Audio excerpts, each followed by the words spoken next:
ఈ రోజు మనం తెలుసుకోబోయే అంశం ఎవరు నీ వారు కారు. ఈ వాక్యాన్ని ఒప్పుకోవడానికే కాదు, అసలు వినటానికే కష్టంగా ఉంది కదా. అనుక్షణం 100 సంవత్సరాలు మీతోనే ఉండే మీ శరీరం మీదే కాదే, మీతో రాదే అని అర్థమైంది కదా. మరి అలాంటప్పుడు మీ భార్య లేక భర్త, పిల్లలు, స్నేహితులు, బంధువులు మీ వారు కాదని ప్రత్యేకించి చెప్పాలా? వీరెవరూ మీతో కలిసి పుట్టలేదు, మధ్యలో కలిశారు, మళ్ళీ విడిపోతాం. ఇదే సత్యం. నిజమే. కాబట్టి ఇప్పుడు ఏం చేయాలి? మనల్ని నమ్ముకున్న వారందరినీ వదిలేసి సన్యాసం తీసుకోవాలా? అక్కర్లేదు. హాయిగా సంసారం చేసుకుంటూ సుఖాలను అనుభవిస్తూ గృహస్థులుగా ఉండి కూడా ముక్తిని పొందవచ్చు.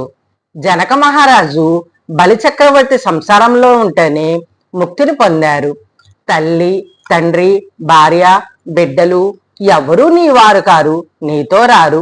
అయినా తెలుసో తెలియకో వీరందరితో మన బంధం ఏర్పరచుకున్నాం కనుక వారిపై మనకు ప్రేమ ఉండటం సహజం.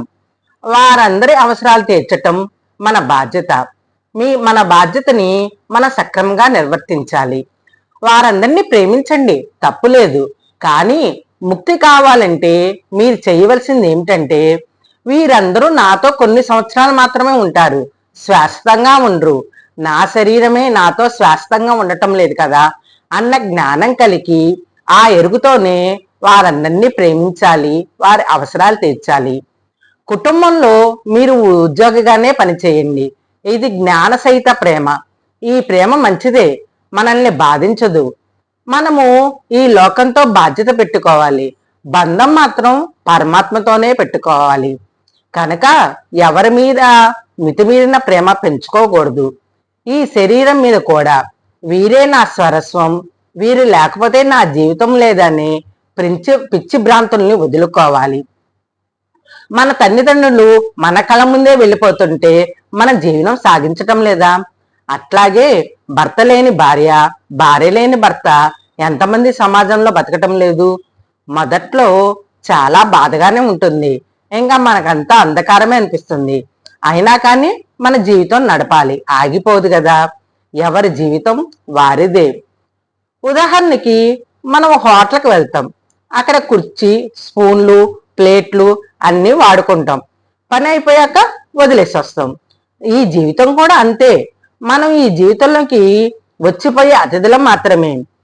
భార్య లేక భర్త, పిల్లలతోనో ఒక రోజులో మీరు ఆనందంగా గడిపే సమయం ఎక్కువే, లేక వారి కోసం మీరు కష్టపడే సమయం ఎక్కువగా అని ఆలోచించండి.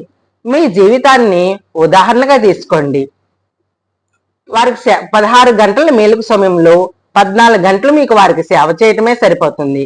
కనుక ఎవరూ దేన్ని వదలక్కర్లేదు. ఎవరిని ఎలా ప్రేమించాలో, ఎవరితో ఎంతవరకు ఉండాలో తెలుసుకొని ప్రవర్తించండి చాలు. మీరు ఆత్మ, అదే మీ జీవితము. మీ శరీరం అనేది మీ ప్రాణమిత్రుడిది కాదు, గుర్తుంచుకోండి. ఈ శరీరము ఒక సాధనే, మనము అనుభవం నేర్చుకోవడం కోసమే. కాబట్టి నీ శరీరం సహా ఎవరు ఇక్కడ శాశ్వతంగా ఉండరన్న పచ్చనిజాన్ని తెలుసుకొని ఎవరి మీద మితిమీరిన ప్రేమ లేదా ద్వేషం పెట్టుకోకండి. ఈ జీవితము మీకు అనుభవాలు నేర్పటానికి వచ్చింది ఈ శరీరాన్ని మాత్రమే. ఇంకెందుకు ఆలస్యం? మరి సాధన మొదలు పెడతారుగా. సాధన అంటే ధ్యానం, ధ్యానము అంటే శ్వాస మీద ధ్యాస.